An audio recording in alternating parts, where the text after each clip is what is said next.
ويعلن رسميا فيكتور جوميز مشاهدينا الكرام على تتويج نادي الوداد باللقب الثالث في تاريخه ليعادل ارقام نادي الرجاء ويصبح كذلك كبير افريقيا بعد النادي الاهلي. طبعا ياسر ابراهيم خطأ منه، زيادة حمدي فتحي تسويق.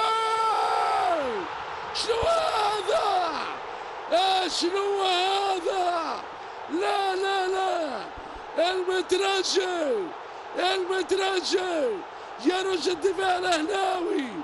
زلزال في كازابلانكا، الوداد يا السادة، جمال على جمال. بالنادي الاهلي هذه الهجمة المغربية والامكانية، يوزع جول.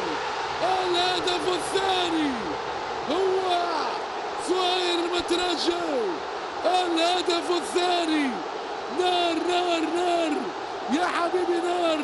فريق الوداد بأجيال وأجيال، جمال كل الجمال.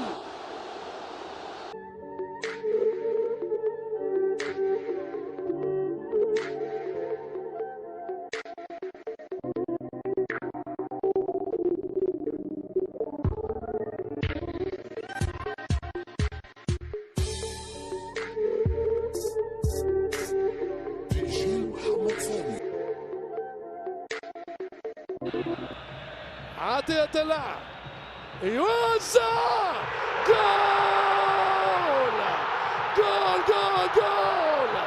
الكاس تغني لك يا ودادي، اطلب فؤادي. الوداد فريق الامجاد يتسلطن في قلب كازابلانكا. وداد الامه دار دار دار في هذا المشوار. احمر كازابلانكا ما أجمل لونه.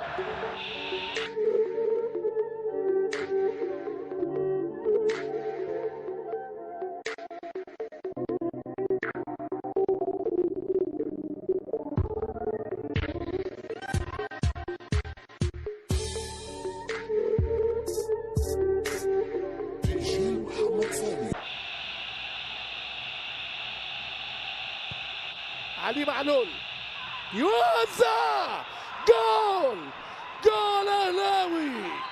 علي معلول ملك الحلول، علي معلول للراسية الذهبية. محمد عبد المنعم يا سيدي امرك، يا الاهلي امرك يا سيدي. هذا هو اهلي، اكبر المواعيد، حديد في حديد، كبير افريقيا.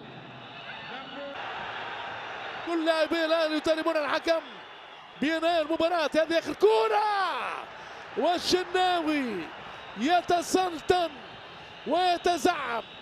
الاهلي تقريبا بطل افريقيا للمرة 11.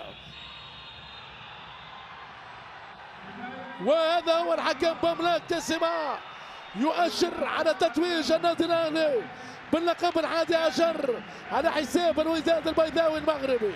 نقول مليون مبروك لكل جماهير النادي الاهلي، وحظ اوفر لفريق الوداد وجماهير وداد الامه. هذه هي كرة القدم، تبكي شعوب وتصعد شعوب. في النهاية لا تبقى الا روح التآخي بين الاشقاء. النادي الاهلي متعودة عليها، متعودة دائما متعودة. وهذا هو في قلب كازابلانكا. الاهلي المصري يتوج باللقب 11 في 2023.